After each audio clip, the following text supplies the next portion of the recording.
following is a production of DallasCowboys.com and the Dallas Cowboys Football Club. How about them Cowboys? Yeah! This is the Players Lounge, broadcasting live from Dallas Cowboys World Headquarters at the Star. Now your hosts, Barry Church, Danny McCray, and Newy Scruggs. Hi, everybody. Special edition of the Players Lounge. Normally, we are a show that comes at you on Fridays, but because of Good Friday, we are going to do the show today on Thursday, and we'll try to make sure we retweet it and put it out on all the social media channels. So let all your friends know, in case they missed the show, that we did the show today. I'm Newy Scruggs, longtime Cowboys reporter, joined by our man, former Cowboys safety Barry Church. Our other running mate, Danny McCray's got the week off. So, Church, we're going to go. We've got a whole lot of topics to get to here. It's April Fool's Day, so we're not going to do anything crazy here, especially knowing that your wife already got you on an April Fool's joke today. Man, she got me good, man. 6:30 in the morning. I hear a loud bang. I wake up. She's like, oh, my goodness, babe. The shovel is falling all over your sports car. The window's busted. I'm like, oh, man. So I get up, crust all in my eyes. I'm running to the door. Oh, what's going on? Man, as soon as I get to the garage door, April Fools. Man, it took me a minute to laugh because I was kind of mad at first. And I was like, man, I forgot it was April Fools. So she got me. She got me a good one today. And see, she got you because she knows that hot button point. You know, your car. That car means something. So she knew. If she messed with you with the car, you go ahead. What? Not my car. So, yeah. She got me good. All right, let's dive into something that you're talking about. The Cowboy fans, something they want. And let's dive into the why it hasn't happened yet. Talking about linebacker KJ Wright, looking at the Dallas Cowboys in terms of trying to improve this football team. Something we talked about here on the Players Lounge, I've advocated is, hey, bring in some guys that know Dan Quinn's system. You saw him do it with coaches. You've done it with some players. Why not add an even better player than Keanu O'Neal and DeMonte Casey and KJ Wright, who spent 10 years as a linebacker with the Seattle Seahawks.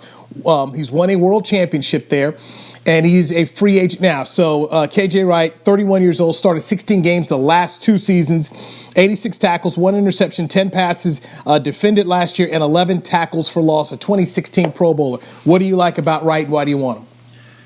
Look, to me, I think KJ Wright would be an upgrade over what we have at the linebacker position right now. I mean, no disrespect to LVE and Jalen Smith, but I just believe KJ is an upgrade. I mean, look, he can go out there and he can be that guy that covers so that you don't have to bring a safety down or get one of these secondary players to come down and cover a tight end. Because as you just mentioned, last year he had 10 passes defense. And that's huge for any defensive back to have 10 passes defense, but he did that at the linebacker position. And if you saw what he did at the Seattle defense or what he's done for the Seattle defense, he was that cover guy. Even when they had Cam Chancellor and Earl Thomas back there, he was that guy that took away tight ends and allowed Cam Chancellor to be that thumper, that rat, that low hole player that looks for crossers and just uses his instinct to make plays out there. So I think it'd be a huge upgrade if we were able to get KJ Wright. He has the long arms. Like I said, he can cover, and he's an all-down linebacker. He can play against the run, so he can be your first and second down guy, and he can play against the pass, so he can be that third down guy.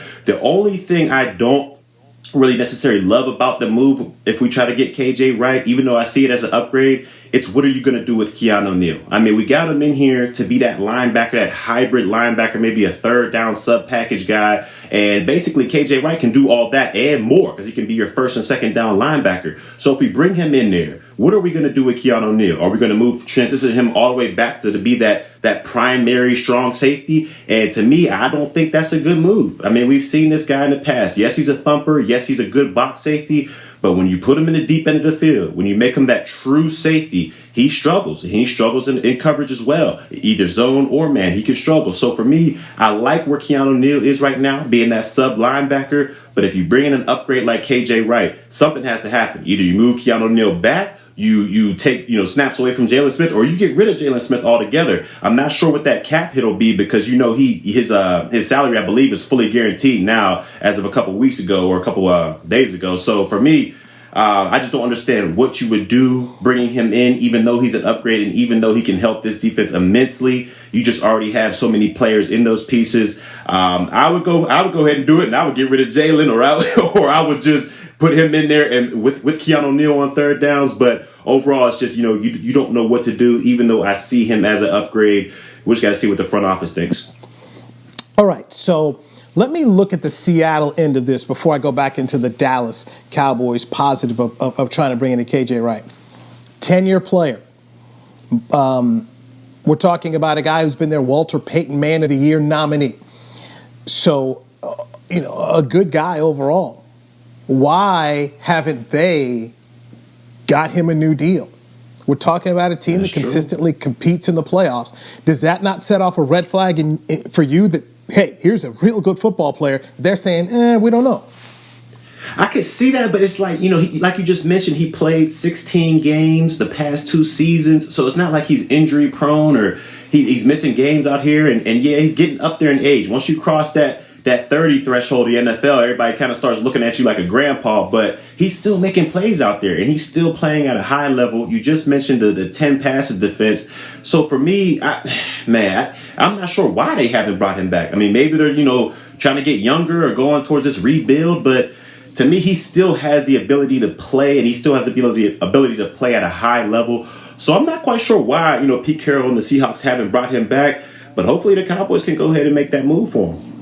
See, if I were in scouting and I'm Will McClay, that's the question I want answered. Like a good lawyer. Yeah. Let me figure out and find out why why this player does not have a contract when he's been so good for so long in this organization. That's something I dive into. Now, on the flip side, if you're Dan Quinn, obviously, to get a player that knows your system, who you've won a Super Bowl with, that's valuable. And I could see the move for the Cowboys and why they'd want a KJ Wright. Here comes the next question you have. What does he want? That truly is the big thing there. What does KJ Wright want? To me, if I'm a good football player and I'm out here this year in this market, especially since the first wave of free agency and the good money's gone, I would like a 1-year deal so I can put myself in a position next year that the cap can go up a little bit more and possibly get myself a multi-year deal. But at the same time, he's 31 years old. So he may be looking for a multi-year deal right now to say, hey, look, I don't know at 32 if somebody's going to be willing to give me one as a linebacker. So what does KJ Wright want in order to play for the Dallas Cowboys?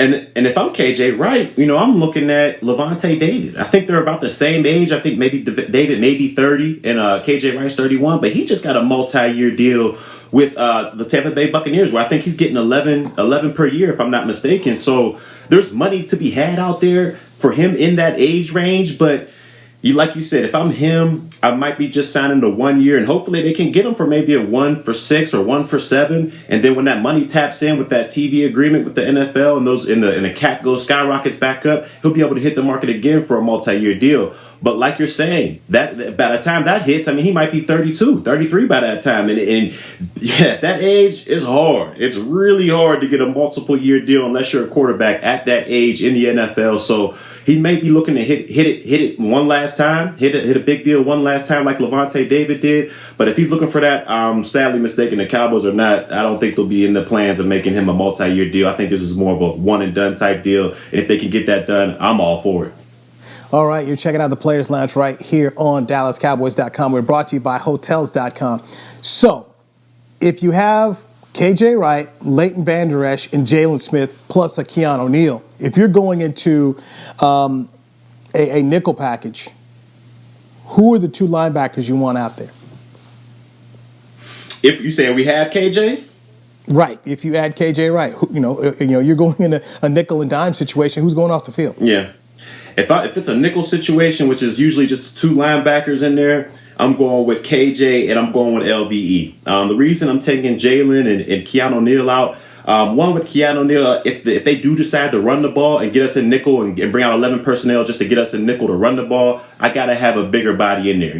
Nothing against, Keanu Neal. I know he's a thumper down in there. But when you get those 300-pound linebackers or linemen running at you, it's hard to get them off you. It's very, very hard to get them off you. And at his size, being undersized as a linebacker in there, I think he would just get swallowed whole in there. So I got to have a bigger body in there. So I'm going with LVE. And then KJ Wright, he can do all the things as far as covering is concerned that a Keanu Neal can do. So I put KJ Wright out there with him. I let him handle all the coverage responsibilities, dropping back, being that low hole player, whatever you want to be. And I let LVE handle the run responsibilities and getting everybody lined up. So I'd have those two out there just for the simple fact you got one big guy for the run, one guy who's great at coverage, but he's also a bigger body that can help in the run. I just don't see Jalen Smith or Keanu Neal being able to provide that. So for me, I got both of those guys in going to nickel, and I think that'd be a hell of a nickel combination. I mean, you got KJ Wright, LVE, you got Wilson back there at the strong, KZ if he's able to come together at the free safety, and then you got two corners, hopefully Patrick Surtain in there and a solid nickel. That's a hell of a combination to throw out there. So, like I said, I hope we do get KJ up in here. So, and I'm just pontificating here. The if you sign KJ Wright, so if you have KJ Wright, Leighton Vander Esch, Jalen Smith, Luke Gifford, Keanu Neal, that's 5 linebackers, and with an extra game added to the schedule, and looking at the health history in the past of a Leighton Vander Esch, this could be something Dan Quinn can work with. And we keep talking about giving the carpenter tools. If he had these 5 linebackers here, I believe these could be good tools that he could go out on opening day and feel good about his football team at the linebackers position. And this is before you get to the draft, which happens later on this month. Oh, without a doubt. And then, like you said, Luke Gifford, you'd have depth there, and a Luke kid can also help out on special teams. So, to me, the linebacker position is where you want the most depth at outside of the defensive line, just because they can do so many things. They can, they got the run, they got the pass, but they can also help you out on special teams. You always want that big body guy that can run, who's athletic on special teams. You got to have that in there. And I think that's where the linebacker position can help us overall with having more depth, helping on special teams and helping with the injury factor, because we know LVE, he hasn't lasted since his rookie year. So we know at a certain point in this season, he may miss a game or two. Wouldn't you love to have an easy replacement in there? KJ, go in there and handle business. You wouldn't even miss a step right there. I think it would be a solid move, but we got to see what Will and the front office are going to do. All right, so let's dive into this DeMonte KZ contract. It's 1 year, $1.27 million, and the player got $137,500 to sign. When you see that, you basically come to the conclusion that, all right, the Cowboys' $5 million contract, a whole lot of it is just kind of smoke, which is what I was going to say about the Levante David contract in Tampa Bay. They're signing a bunch of these contracts with voidable years, so a lot of it is smoke. So the whole KZ deal of $5 million really isn't $5 million. But in your opinion, what are the Cowboys? KZ got $5 million?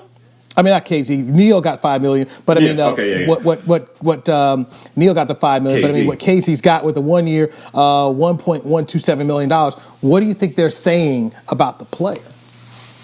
I'm saying that they're telling him, look, you got to come here, you got to make the team. I mean, it's not if you get. Not to say that that's such a low number, but when you're talking about NFL and you're talking about contracts in the secondary and starting safeties and what they're getting out there, when you get a number that low, they're telling that player, look, you got to make the team. You're not guaranteed to come in here and look, you are solidified as a starter day one.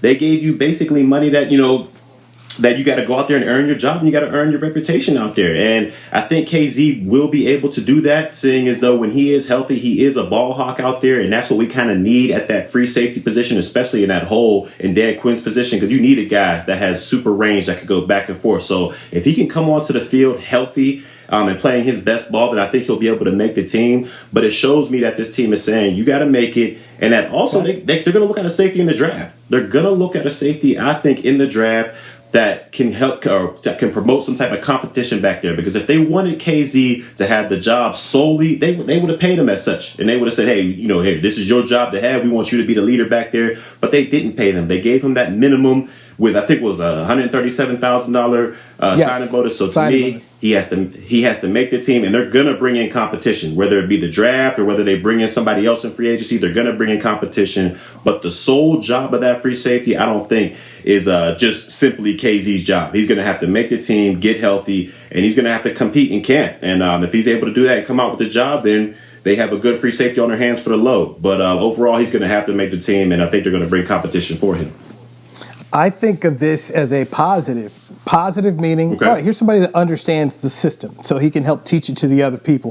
The other positive is if KZ is not the player that they think he is, they can cut him and they're not losing any money. And the other positive to me is you need options. I mean, this is a team that last year, when stuff went bad, the options were awful, okay? The options were awful. So if they bring in KZ... Darren Worley at corner.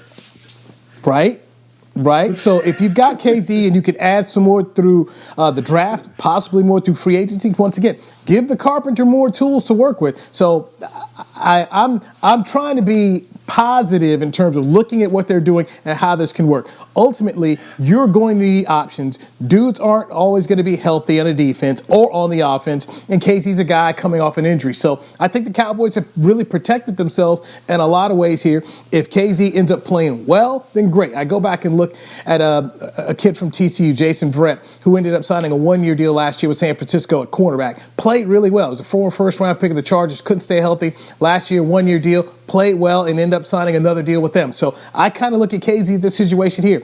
It's a deal that goes heavily towards the team and gives the player something to really strive for, and the player's at least in a system that the player understands. And I just see a lot of positive check marks here for the Cowboys from a financial standpoint and the potential of what the player could do if healthy.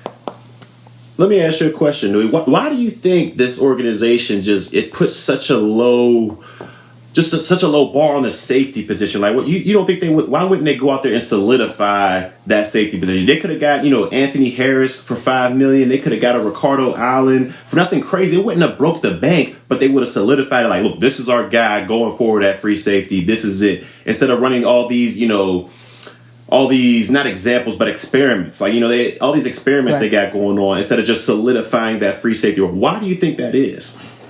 This is the frustration for me as a media member of not having an opportunity to talk to Dan Quinn. I would love to ask him the question. What are you looking for back here? Tell me what the blueprint is for this defense here in Dallas that you're going to run, because we don't know. And the other portion is they keep telling us, hey, we got some money, but we know they don't really have some money. So that's... these are great questions. And maybe they're thinking that they'll get somebody post June 1st, or they're thinking, hey, look, we'll try to address this as much as we can in the draft. I don't know, Barry. I mean, really, I don't know, because I'm not really 100% sure of what the blueprint is, not just for the defense, but overall for the organization right now, where you're trying to go, where you're trying to get to. Go back to Ezekiel Elliott, because I had a guy stop me yesterday when I was taping my sportscast outside. He says, man, how many more years of Zeke? And I said, if I were you, I wouldn't be frustrated with it. I said, I wouldn't be frustrated with the player as much as I would be frustrated with the process that the organization paid Ezekiel Elliott $90 million, at the time the richest contract for a running back, and they go hire a coach who doesn't believe in the run game. That's not what he does. He's a passing game guy. Mm-hmm. So you can look at the player, but really at some point in time, when do you look at the organization and say, well, what are you? What are you trying to do? Because we had a better clue of what they were trying to do under Jason Garrett. We knew they wanted to run the football, have a big old offensive line. But if you're trying to be a passing team, do you need a big offensive line? And do you need to have spent this much money on the running back? Oh, by the way, you're still going to be dealing with his contract for a couple of more years. We just saw the signing bonus money get kicked in here. So it's not like you just cut Ezekiel Elliott and just move on your way. So these are the things I said, go back overall. Barry, I'm frustrated by, because I don't know. Yeah. Who are you? That's really a question. And I got it from Buck Showalter when he once managed the Texas Rangers, and he's gone on to manage in the major leagues a long time with different clubs. So he always would say, Newy, thing I always ask management, who are we and what are we trying to be? And I think that's a legitimate question you can ask the Dallas Cowboys. Who are you? Because before they signed Ezekiel Elliott, what did everybody say? This was a running football team. You don't want Dak Prescott out there by himself. Dak Prescott's not good without Ezekiel Elliott. Look at his record. And then they turned the football team really over to Dak Prescott. So that's a big question I have, and I'd love to talk to Dan Quinn to get some more some more thoughts on what he wants this defense to be and the whole safety position. It's like, dude, You were Seattle, you had Earl Thomas. This is how you ran your defense. You had Neal and KZ when you were in Atlanta, and these guys helped you end up going to a Super Bowl. So what is it you want here, and is it here, or do you need to go acquire it and get more of it? Obviously, they'll tell you, hey, KZ knows what we want to do, so they'll pump that up. But you've already talked about how coming off an injury, you don't exactly know what you have, and the fact that they put so little money in KZ tells you what their faith level is. So I'd love to understand from Dan Quinn, what is it you need on the back end to complete and compete with this defense? Yeah, like you said, what's the identity of the back end? I mean, are we going to be more of a Seattle back end where they played man, but it really wasn't a match man? Like Sherman didn't travel with the number one receiver. They didn't do any of that stuff. And they were a high zone team. Like they played man, but they were a high zone team. A lot of cover three, a lot of just roaming by the safeties and roaming by the corners. Is that what we're going to be? Because, I mean, as we've seen, Diggs, in my opinion right now, I think he's more of a man corner and he locks down. Surtain, on the other hand, he can go out there and he can do both. He has a pedigree of doing both. So what type of system are we going to run? We have a whole safety in KZ. Granted, if he comes back healthy from injury, who's able to be that red line to red line or rangy safety. We got that in the box kind of Cam Chancellor, kind of knock your head off, Keanu Neal in the box right there as well. So are we trying to model that Legion of Boom, or are we going in a different direction? These are the questions that I wish Dan Quinn would give us a solid answer on. But we're just going to have to wait until the season begins. But I definitely see them addressing this secondary in the draft, whether it be Surtain at the corner or getting a Richie Grant or somebody like that at safety to compete with KZ and to compete with Wilson. I don't think we're done in the secondary, but I would just like some answers as to what the identity of this defense is going to be. All right, we'll get into some of these players later on here. Let me write down Richie Grant. Richie Grant is a guy that at 44 I'm not big on, as so many other people here are, right here on the Dallas Cowboys podcast network. But hey, we all have our things. Let's take a break here. We got to get into the fact that the NFL now has a 17-game regular season coming up in 2021, which means you can have no more, as Jeff Fisher would say, that's 7-9. Boom. So you can't have. Somebody's going to find a way to go 8-8. Somebody's going to find a way to go 8-8. You can go 8-1, but so yeah, there you go. And we'll dive into Kyle Pitts, Patrick Surtain, Justin Fields, Richie Grant. We'll dive into that as well as the Players Lounge with Newy, Scruggs, and Barry Church continues right here on DallasCowboys.com radio.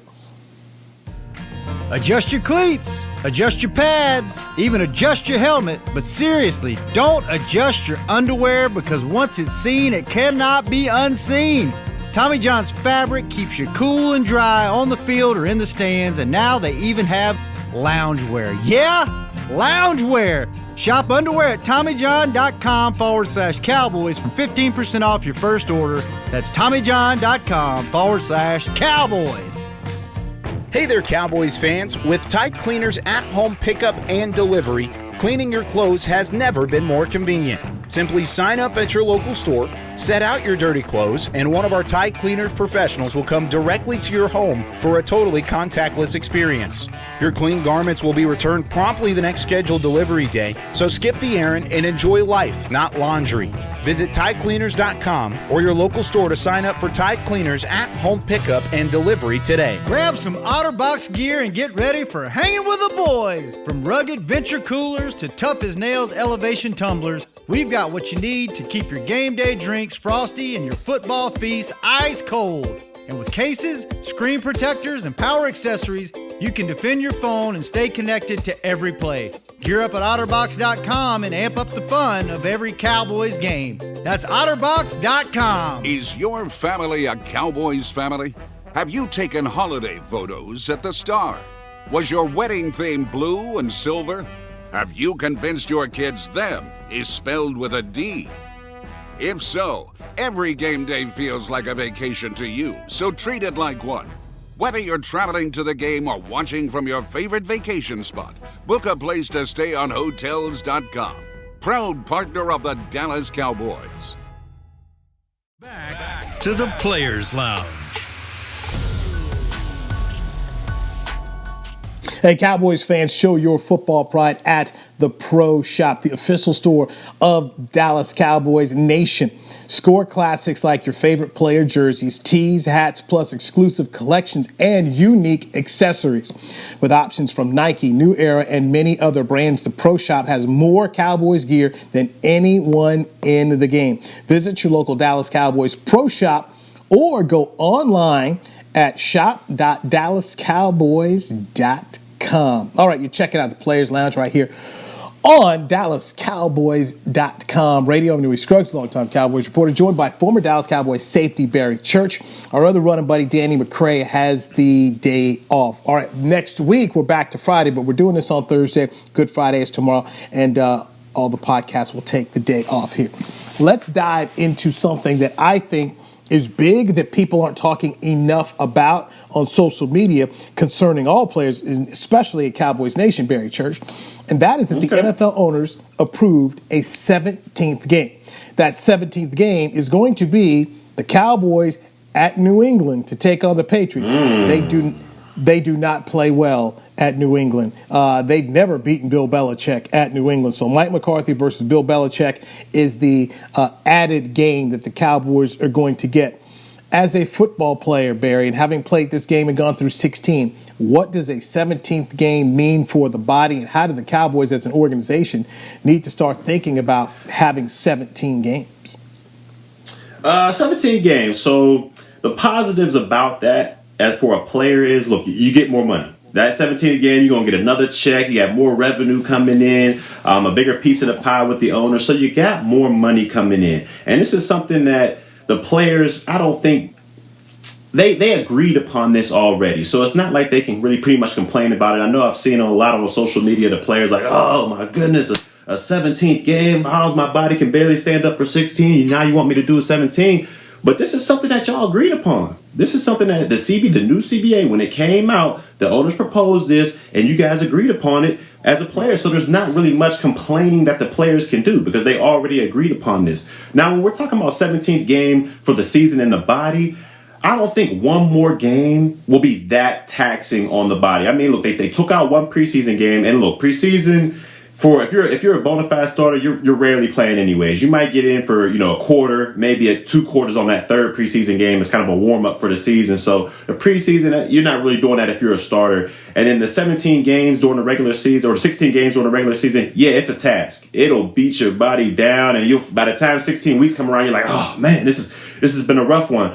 But that one more game, I don't think it's going to be that much of a difference from the 16th game. I can see if it was going up to 18 or going up to 19 games, but one more game, I think these players should be able to handle that. So to me, they don't have the right to really complain when you signed off on that. You're getting extra money. I don't see it as that big of a deal to add one more game to these players.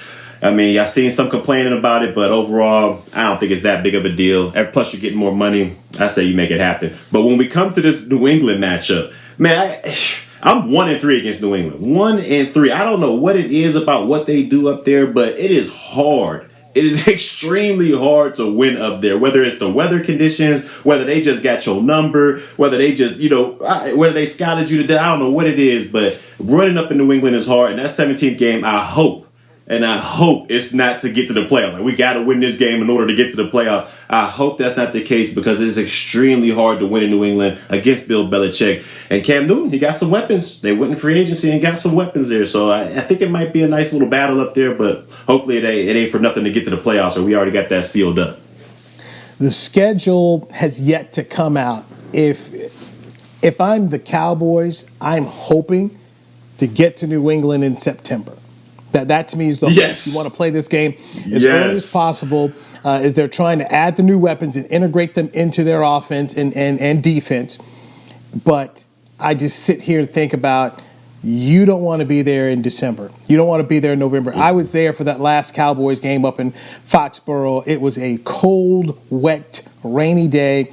Neither offense could get going. The Patriots were down wide receivers, and the game was won on special teams. It was won on a block.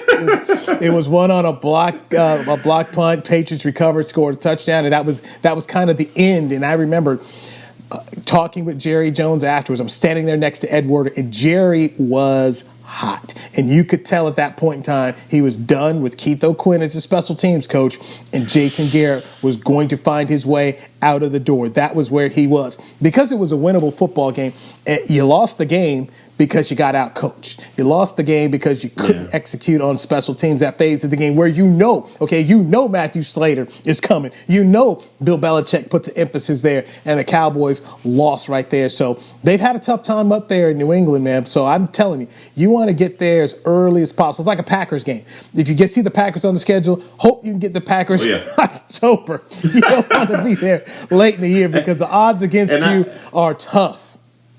It's tough. And I've been in there. I've been in both situations. I played the Packers in the divisional round of the playoffs when it was bitter cold in Lambeau Field. We all remember it. The catch that should have been a catch, but the refs, I don't know, they were smoking wacky tobacco or whatever they were smoking out there because it should have been a catch. But anyways, the conditions are terrible in Lambeau Field. That's another place you don't want to go. And in Foxborough, I was there for the AFC Championship in 2017. It was just the bitter wind. Like, it felt like the wind was just cutting through your pads because it wasn't raining, and it wasn't like when the wind stopped, it wasn't like it was, unbelievably freezing cold like the frozen tundra. But the wind, man, the wind cuts through your pads, it cuts through your jerseys, whatever Under Armour, Nike stuff you got on, it cuts through that stuff. So look, if we can get them on the schedule early, I think we got a better chance than being late in the season, going against Belichick and going against all those opt-ins and free agents once they gelled. I hope we get them knocked out earlier in the season because, like you said, it's hell going up to New England in late in the year like that. When I look at a 17-game schedule and I think about some of the players that the Cowboys have had who've dealt with health issues the past few seasons, I think of tackles Tyron Smith and Lel Collins. You think about linebacker Leighton Vander Esch, and here they are bringing in Keanu O'Neal and DeMonte KZ, guys who battled injury. This 17th game, to me, speaks to the fact that you really have to understand and get depth. You need depth. Because it's already shown, we saw last year how tough it was to get through 16 games for this football team. Now you're adding one more. Depth becomes very important. And I also come into this when I think about depth. In church, you understand this because you cut your teeth here. Special teams, man.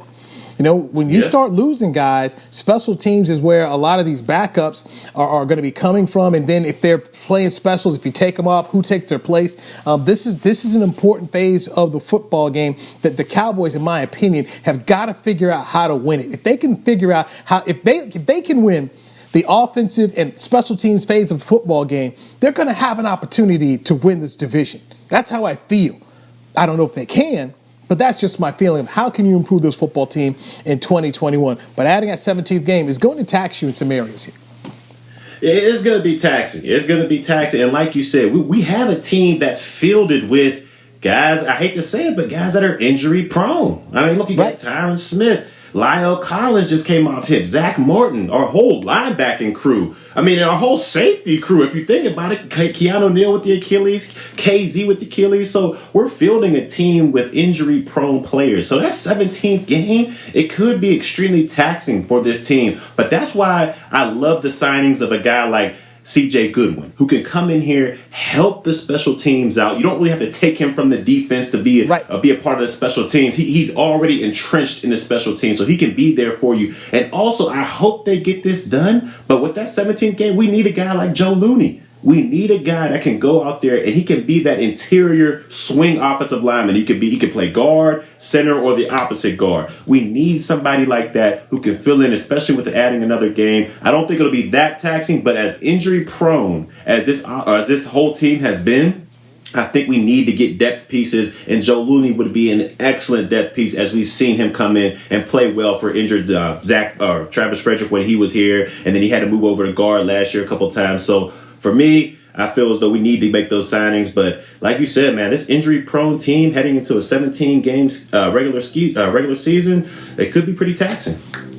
This is where your pro personnel department has got to be on its game here, because we know come training camp, if the Cowboys are allowed to have training camp, and by all accounts, just hearing Roger Goodell and what people are saying that this should happen, you're going to lose guys, and you're constantly having a list of who do we bring in here with a 17-game schedule here. I'm worried about, okay, where do you go? Also, we hadn't spoke about it very much, but the backup quarterback position here, where did the Cowboys go? You weren't thinking of that you needed a backup quarterback last year, but you did, and Andy Dalton was the guy that they were able to rely on. So where do you go? We good there, Newy? You know we good there, baby. You know, you know where I'm going with this. You know where I'm going. We are good at back. I'm telling you, you gotta trust in Double G, man. You gotta trust in Gilbert. He's shown that he can come in, he can play, man. He saw against the Steelers when at the time they were undefeated. Defense was rolling. He came in and played well. I think you gotta give him a shot to at least be the backup here. I think he can help you out, especially if something were to happen. Let's knock on wood, but especially if something were to happen to Dak Prescott, I think he could come in and do some damage, man. So I think we're personally good. I'm probably the only one out here in the Cowboys fandom or whatever that believes in Gilbert, but I'm telling you, I think we're good at that backup spot. I would venture to say this, that Will McClay and Mike McCarthy would have their eyes open to see, is there a potential backup player that they could improve upon from Garrett Gilbert? With 10 draft picks, I wouldn't be surprised if they tried to upgrade from Ben DiNucci. He got to be out of here. I go back to what Bill Parcells used to say. You're always trying to churn the bottom of your roster. Okay, that bottom of the roster, you're trying to look at these. How can we get better here? How can we find another person? The Cowboys did it last year in getting Andy Dalton. There was a circumstance that just worked out well for them. So to me, that's what I'm looking to do. And Ben DiNucci, look. Let's be fair to DiNucci from this standpoint, Barry. He didn't have a full training camp. He didn't have an offseason. He didn't. And when he got thrown in there, you got thrown into the toughest level of competition out there, and you're going from playing at James Madison University to going on the road on Sunday Night Football to play against the Philadelphia Eagles. That's tough. I don't think we should judge him and several other draft picks based on last year alone to say, man, this guy's no good. Let's give him a shot. But if you have 10 draft picks and you're looking towards the sixth round or so, and you see a guy that you say, oh, look, we think we could get something with this player, and Mike McCarthy thinks that they can develop him, something to think about. That's what I see. And so you could have somebody that's pushing Ben DiNucci. Now, DiNucci at least has the ability. He's been in the offense for a year. He's going to have a little bit better understanding. But I am of the belief that you should always take a quarterback. I do think that Ron Wolf did very well with that philosophy of let's always look for a guy. And through the years, you saw them move on from an Aaron Brooks, a Matt Hasselbeck, a Kurt Warner. They went through dudes. They went through some good play. Mark Brunell was up there at Green Bay for a while. So they went through a lot of quarterbacks. And through the years, they were on point about what they were doing. So I'll be interested to see if the Cowboys continue this with the draft. I hope they do, especially armed with 10 picks. And I you don't know how many guys. I don't see 10 players making 10 picks making the football team. But no. Stranger things have happened, but I don't think so. This is true, and I'm also surprised that the Cowboys didn't at least kick. Maybe they did, but they didn't kick the tires on a Colt McCoy. I mean, I think he's over in. Maybe Arizona signed him or something. That's a guy that's been. He's been in the league for a long. He's proven as a backup. He came in and he was a part of that win over Seattle, if I'm not mistaken, when he was with New York last. Was that last year? Yeah, I believe he was with the win over Seattle. He's a guy that he beat us before. He came in as a backup in Washington and beat the Dallas Cowboys. So to me, I'm surprised they didn't kick the can on a guy like that. I'm all right. I'm all right. You're all right on that? You don't want none of that Colt McCoy? You know what? I believe that there'll be another Colt McCoy that can get free. Okay, especially once this is the beauty of the draft. Once the draft gets done, and once teams have to start signing these guys too, I do believe we're going to see some post-June cuts. We're going to see some guys be available. That will happen. Okay. So I'm not. Oh my gosh, let's go get Colt McCoy. I'm good. I'm good. You good on that, huh? Yeah, I'm good. Or look at a Trubisky. Look, Trubisky got what 2.5 to go to Buffalo? Like we could have made a move on that. I mean, I know he's not. Dude. He's not. You don't want him to be your starter or nothing like that. But he comes in for a game. For a game, maybe. You never know. I'm good.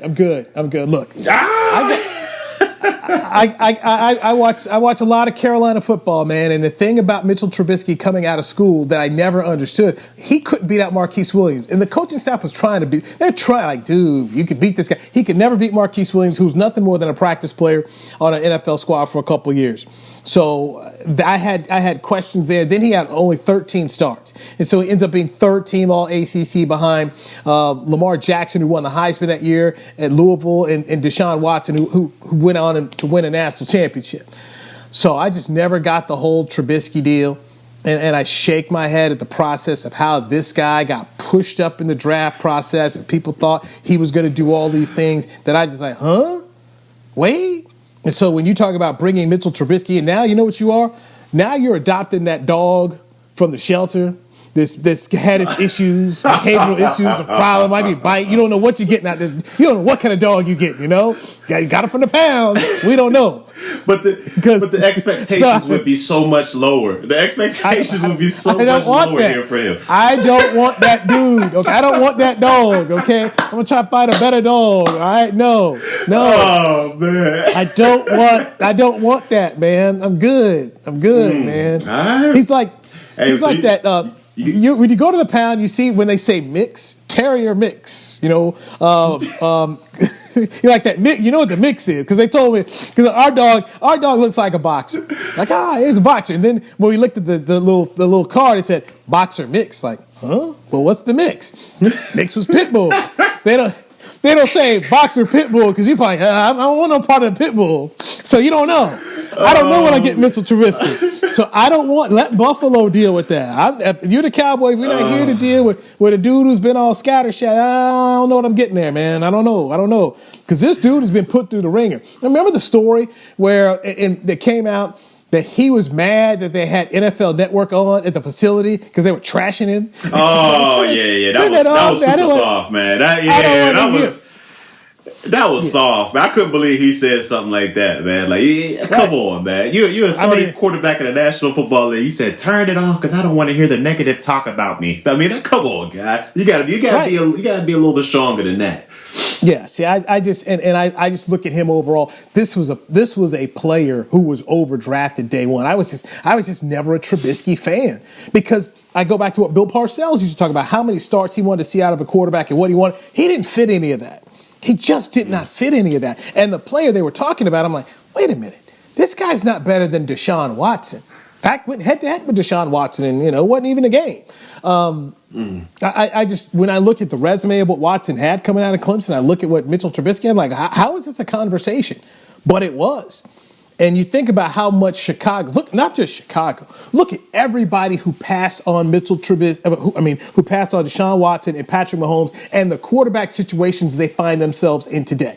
You got Chicago, all right? Chicago passed. They were trying to trade 3 first-round picks, try to get Russell Wilson. They don't have a franchise quarterback. So then you had the 49ers. 49ers decided they didn't want either one, okay? They're now stuck with Jimmy G, just traded a boatload to get the 3rd pick in the draft. The Jaguars. Okay, we got the Jaguars. Jaguars, we want to take Leonard Fournette.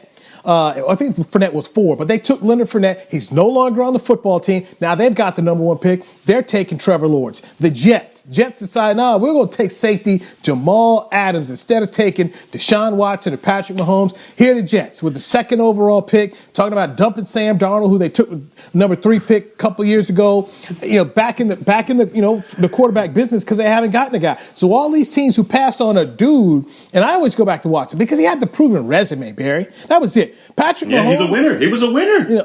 Mahomes was a guy going against Nick Saban. Going against Nick Saban and those guys in Alabama. He's a winner. I'm surprised, man. Just like you, I'm surprised. Right. Cleveland had 2 shots at him. Cleveland had the number 1 pick. They took Myles Garrett of Arlington, which turned out to be the right pick. But then they had the 12th pick in the first round, and they traded it away. And Houston came up and got it from Cleveland, and they took Watson. So I'm just shaking my head at these teams that made these mistakes here. And after these guys, think about this now. After these guys have failed, okay, because Mitchell Trubisky's a failure for them. He's a failure for sure. What are you going to get? And how much work do you have to do to rebuild this guy? That's a lot. So you're saying the Cowboys right now, if Dak Prescott gets hurt again, you want to throw Mitchell Trubisky out there? You be comfortable with that? Nah. Okay. That's who I am comfortable with, though. I tell you what, we got to be in agreement. All right, well, can we agree on this one? Double G, Gilbert, I think is a better backup solution than what we got in the league right now. Like because you're not a fan of Colt McCoy, you ain't liking the Trubisky, Chase Daniel. I just think he's there. Yeah. So I think we got a solid backup. Unless you're saying there's something in the 5th or 6th round, I think we got a solid option. I'm right here. Take Colt McCoy to camp and go figure it out. Not Colt McCoy. Garrett Gilbert. Take Gilbert to camp and figure it out. You're the Cowboys. Okay. I'm not sitting here saying no. Let me see more. Let's once again an OTA, a training camp, some preseason contests. Let's see what happens. Mike McCarthy spoke about wanting more competition at his press conference 2 weeks ago when I was there. So I'm not opposed to Garrett Gilbert, but I'm also not opposed to saying, hey, what else could happen? What else could fall your way? Because you can get lucky that way. And maybe you have another case where, like Andy Dalton says, hey, look, you know what? I just want to be right here in Texas, and this makes sense for me. Who knows how the Cowboys can get lucky? Got lucky with Everson Griffin. They got lucky with Robert Quinn. And in each situation was a little bit different, but you saw yourself getting a player that you didn't expect to get at a price that was comfortable for you. So let's see if that ends up turning that way for the quarterback market. All right, look, there's guys I want to get to here, but let's touch on the draft. Kyle Pitts, Patrick Surtain, Justin Fields, Richie Grant. We'll do that next as the Players Lounge, brought to you by Hotels.com, continues right here on DallasCowboys.com radio. Hey there, Cowboys fans. With Tide Cleaners at-home pickup and delivery, cleaning your clothes has never been more convenient. Simply sign up at your local store, set out your dirty clothes, and one of our Tide Cleaners professionals will come directly to your home for a totally contactless experience. Your clean garments will be returned promptly the next scheduled delivery day, so skip the errand and enjoy life, not laundry. Visit TideCleaners.com or your local store to sign up for Tide Cleaners at-home pickup and delivery today. Grab some OtterBox gear and get ready for hanging with the boys. From rugged venture coolers to tough as nails elevation tumblers, we've got what you need to keep your game day drinks frosty and your football feast ice cold. And with cases, screen protectors, and power accessories, you can defend your phone and stay connected to every play. Gear up at OtterBox.com and amp up the fun of every Cowboys game. That's OtterBox.com. How great would it be to travel to watch the Cowboys win on another team's turf? Pretty great. But honestly, just watching the game from anywhere but your house would be fun. Even a hotel bar with some guy named Phil from St. Louis who thinks Oakland still has a team. So whether you're traveling to the game or watching from your favorite vacation spot, book a place to stay on Hotels.com, proud partner of the Dallas Cowboys. Adjust your cleats, adjust your pads, even adjust your helmet, but seriously, don't adjust your underwear because once it's seen, it cannot be unseen. Tommy John's fabric keeps you cool and dry on the field or in the stands, and now they even have loungewear. Yeah, loungewear. Shop underwear at TommyJohn.com/Cowboys for 15% off your first order. That's TommyJohn.com/Cowboys. Back to the Players Lounge. Hey, tour AT&T Stadium, home of the Dallas Cowboys. Run on the field, see the locker rooms, and so much more. Tours are available daily. And for details, visit attstadium.com/tours. You're in the Players Lounge, brought to you by Hotels.com. We are in our SWBC virtual home studios. I'm Newy, Scruggs, longtime Cowboys reporter, joined by former Dallas Cowboys safety Barry Church. Our other running buddy, Danny McCray, has the day off. So let's get into the draft. The Cowboys currently have the 10th overall pick in this year's draft, which is this month because now it's April 1st. Kyle Pitts is a guy that Cowboy fans keep salivating over, the tight end from Florida who, in 8 games, Church, had 770 yards and 12 touchdowns. He had his pro day this week. He clocked in at 4.44 in his 40 time. He's 246 pounds, nearly 6'6", and has the largest wingspan for a wide receiver or tight end in the last 20 years. So you look at Kyle Pitts, and he checks off a lot of boxes. And here's what I'll say to the Cowboy fans who want him. Stop. The guy's not going to be there at 10. Okay? He's not. When you look at everything people say, he's not going to be there. So the retort I keep getting back, well, they said about CeeDee Lamb last year, Here's the thing about wide receivers. Church, you understand this very well, having been a defensive back. Different teams have different schemes and different visions for players. The Raiders wanted Henry Ruggs. Their idea was looking at Henry Ruggs basically like a Tyreek Hill 2.0. Hey, man, we want a speedy guy. Bam, let him get out here. Ruggs isn't tall, but he's super, super fast. So Jerry Jeudy ended up fitting exactly what the Denver Broncos wanted in a wide receiver. I mean, these are the things that happen. And so wide receivers, it's a different, this is kind of a different play. You want a guy to be an X-ray. So there's different things you want from a receiver in terms of your scheme. Kyle Pitts is a tight end. It's pretty simple of what it is you're going to want from the player. So I don't think it's going to be like a CeeDee Lamb where you have, hey, there's these different types of receivers that fit us versus, hey, here's Kyle Pitts. You kind of know what he's going to do. Do you want yourself a George Kittle, a Travis Kelce type guy? Kelce. Right, that's what you're kind of looking at right there. So I think it's a lot different than looking at a wide receiver. And based on that, I don't see him falling the 10. If he's the generational talent, and if he's cooking the way our guy Dave Hellman says here on DallasCowboys.com, if he's cooking up cornerbacks, then there's no way he falls to 10. That's my take.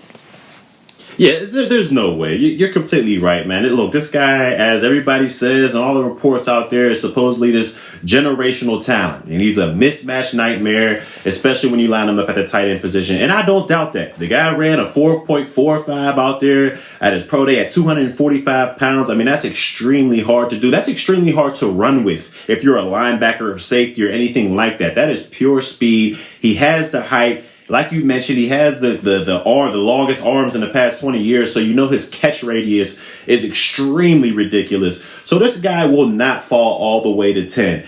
But even if for some miraculous, crazy reason he ended up falling to 10, I still wouldn't personally, this is just my personal opinion, I would not go and get him. Yes, he can be a mismatch nightmare and all that other stuff, but we already have mismatch nightmares on our offense. Our offense is already loaded. And this is a team sport. It ain't like basketball where you're like, oh, let me just add another superstar and we'll take off. No, this is a team sport. And if you have such a heavy loaded offensive side and your defense is struggling mightily like we did last year, I don't care who you got out there. You're not going to do anything. You're going to end up being... Well, now it'll end up being 7-10 or something like that.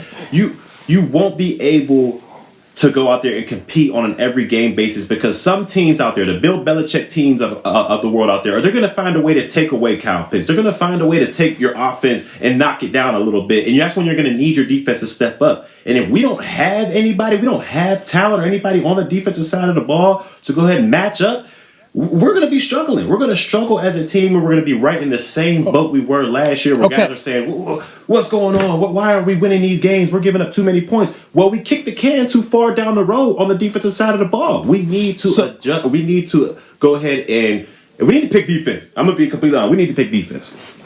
Church, look, I've been singing that same song with you for a while, but I'm going to ask you this question because I consistently hear this when people hit me on Twitter at Newy Scruggs. It's NEWYSCRUGGS on Twitter. Take the best player available and you figure out the rest later. Just take the best player available. So if the Cowboys big board has Kyle Pitts rated as one of the top 4 players in the draft, and if he miraculously, which I don't believe, but miraculously sits there at 10, do you follow your board or do you go with the defensive need? You tell me what you do. No, because I feel like that's a luxury for teams that already have an established team. They already have an established identity on both sides of the ball. They got what they want, and now they're just like, all right, well, let's pick. This is the best guy available. Let's just add him. Let's just add him to the team. We don't have that luxury as the Cowboys. Yes, we have a stacked offensive team with multiple guys out there who can catch the ball and do damage after they catch the ball. We're stacked offensively. Defensively, we're the exact opposite. We're injury prone and we got demolished last year. So for me, if you're going out there saying, all right, let's just pick the best available player, he's the highest ranked on our board, and let the chips fall from there, I think you're going to sit there and be in the same situation that you were in last year where you have a struggling defense and an offense that can be one injury away from being, not as good as we thought they were coming into the season. So for me, I don't think we have that luxury of going best available player. I think we need to hit the defensive side of the ball and make sure that side of the ball can match our potential and our power on the offensive side. If we can do that, then we have a team that can actually do damage out there. But if we're just going to keep stockpiling on the offensive side of the ball, I know it sells tickets and I know they love to put up points and all this TV ratings and all that good stuff, but you're not going to win many games. You need to have a balanced team. And right now, we're a heavily, heavily talented offensive team, not so much on the defensive side of the ball. That's why, for me, if there was a defensive lineman or a defensive, person in the front seven that stood out amazingly, I say we would had to go get that guy. But there's not that guy in this draft on the defensive line that can make, I think, the changes that this defenses need. There's just not that guy out there in this draft. So for me, you got to address our secondary, and I think you go Surtain. All right, so based on Patrick Surtain and looking at so far of what people are projecting, okay, we could see a lot of quarterbacks go early on. The Cowboys could be sitting here looking at Surtain, which, according to most rankings, is the highest rated defensive player. Let's say he goes 9 to the Denver Broncos. If Patrick Surtain's off, if Surtain's off the board, where do you go? That's a toughie, man. It depends how much, I think personally, it depends how much you love the corner from South Carolina. J.C. Horn, I believe his name is. Yeah, I believe he goes because Caleb Farley, the guy from Virginia, the corner from Virginia, who many had above Surtain before he had this back surgery and all that stuff. I think once he had those injuries and has to have surgery, I don't think you go that high. Yeah, he dropped out. You don't want to go that high and pick him because he won't even be ready until camp. So who knows, out of shape and all that other type of stuff. So for me, you got to look at the corner from South Carolina to see if he's in the same ballpark or if he's in the same realm as a Surtain and he's worth getting that number 10 pick. If not, then you might want to trade back. Stockpile some picks and address the defense that way. Get a lot of picks on the defensive side of the ball that way. But for me, I'm still even if Surtain for some reason is not there, I'm still not going offense. We just don't have that luxury. So I would trade back. So let me throw this here. At 10, would you be comfortable with linebacker Micah Parsons from Penn State? I don't think so. I don't think him at the linebacker would be that game-changing of a player out there. I don't think he brings that edge rusher that would go after the quarterback every down. I don't think he brings that Myles Garrett type playmaking ability every single down. I think he's a great piece, and I think he can be a great piece on a defense that surrounds him with great pieces as well. But at 10, Micah Parsons, he's super athletic. He can, he has all that, but I don't think he can fit in this defense, seeing that we already have a Keanu Neal, we got that Jalen, we got that LVE. I just don't see where he would fit and then make our defense that much better. Seeing as a Surtain, he could come in, plug and play immediately and upgrade our secondary. So for me, I still trade back. I don't see Micah Parsons as that type of game-changing player out there. I could be wrong, but I just don't see him as that game changer. Now, there's thoughts about the Cowboys trading out at 10, and I've talked about it before here. But if you're wanting to trade up, say you're the Bears, you want to trade up and you want to acquire a quarterback, the Cowboys aren't taking one at 10, so you don't need to come up to 10. You go to 11. See what I'm saying? I mean, the Cowboys.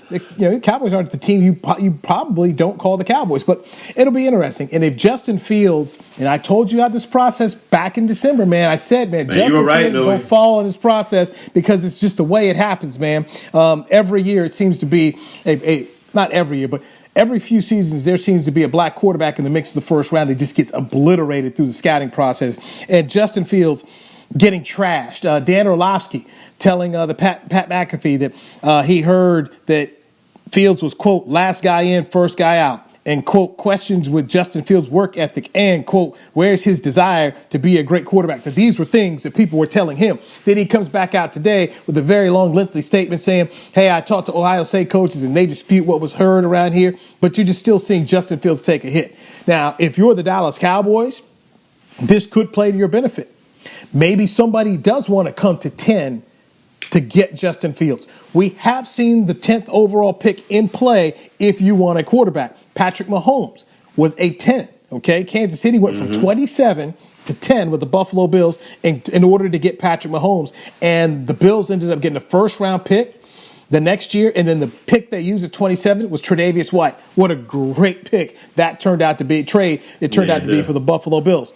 Then the other 10 pick we saw was Josh Rosen, where Arizona went up to go get him, and they selected him from UCLA. It ended up not working out because the very next year they decided to go ahead when they had the number 1 pick, and they took Kyler Murray. But we have seen 10 in play.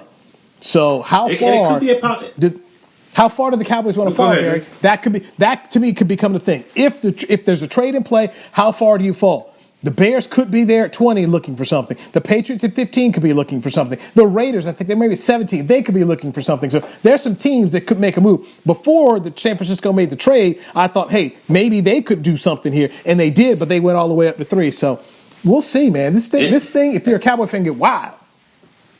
This is wide open. And it could be a possibility. I mean, you look at if the Jets decide to hold on to Sam Darnold and just get options around him, get weapons around him, you could see one of these quarterbacks drop, a Trey Lance or a Justin Fields drop all the way to 10. But I'm surprised. You were completely right about this, about how Fields would get trashed. And I was just like, wow, like I'm watching ESPN, I'm watching all these things, and no matter what's going on, I've never seen somebody drop so far when there's no games to be played. Like we've seen what his resume has. He's been to the college football playoffs 2 years back to back as the Ohio State starting quarterback. And it's just after the games are being played, you say, all right, he's the second best quarterback in his draft as soon as the games are being done. I don't see how he's dropped. I've seen some reports where he's down to maybe pick 15. Like you said, pick 15 with the Patriots. So I don't see how someone drops that far when there's no games being played. But like you said, this is how it is nowadays. Hey, man, I go back to when Teddy Bridgewater was criticized for his hands. Oh, Teddy Bridgewater, he got small hands. And I remember Gil Brandt had tweeted something out about the hands. And then there was another quarterback, and I can't remember the quarterback's name, but the quarterback ended up having the same amount of hands, the same hand size, I should say. And they were like, yo, hands are good. I'm like, whoa. And then Bridgewater and his mom, I guess his mom was his agent. And so he got docked on that. And people like his pro day wasn't good, that he wore the glove. I mean, it was a bunch of stuff on Bridgewater where this young man ended up getting run down, and it was crazy. It was absolutely crazy. So I'm not shocked. We saw what happened with Deshaun Watson. Who else got hit this process here a couple years ago? So it was Bridgewater, Watson. It was another black quarterback, and it's escaping my mind right now. But we've seen this happen. It's just what it is. And Justin Fields, I told you, was going to be a guy that got hit. I remember telling Pat Doney, my weekend guy over at NBC5, and he didn't believe it about Fields. I was like, dude, just watch. This process is going to kill him, because it normally does. And now we see a guy like Mac Jones rising up super high, like we saw Mitchell Trubisky. So this process can be cold. You just got to hope that you don't fall in the crosshairs of it, because it doesn't make sense. It didn't make sense for Deshaun Watson. The very things that Deshaun Watson was criticized for his senior year for interceptions by Todd McShay were excused by Todd McShay when Sam Darnold came out. It's like both guys were asked to do a lot by their coaching staff. And it resulted in picks, but the coaches were like, hey, man, look, we don't care. Just stay, just do your thing. We don't care about the picks. Just, it's all on you. So it's a process that it's tough, man. It's tough. John Feinstein's book, The Quarterback, Doug Williams talks about these instances in these cases for these quarterbacks, man. And it can be an unfair process. And there's going to be some other players that get run down as well. This is what happens this time of the year. Guys get run down, but turn on the tape is what I just simply say, man. Turn on the tape. And if you're Justin Fields, I feel for him from that standpoint. You're also getting hit for Dwayne Haskins' failures. You're not Dwayne Haskins. The people are like, how come Ohio State quarterbacks don't do anything? Well, until Patrick Mahomes came along, did anybody at Texas Tech? Yeah, look at Texas Tech. Yeah, exactly. Was anybody producing anything from Mississippi State until Dak Prescott came along? So it can be an unfair process. So it is what it is, man. It is what it is. But dude. It's a trip, man. So I feel for Fields. Hey, man, the hour has flown by here. Happy Easter to you and the church family. Chris Beam, our producer, man. We appreciate you always crushing it and making sure we get on the air. To everyone who watch, we really, really, really do appreciate it. You know what? Tell your friends about the Players Lounge. We appreciate it. And we will catch you next week. I'm Newy Scruggs for Barry Church. This is Players Lounge on DallasCowboys.com radio. This has been a production of DallasCowboys.com and the Dallas Cowboys Football Club.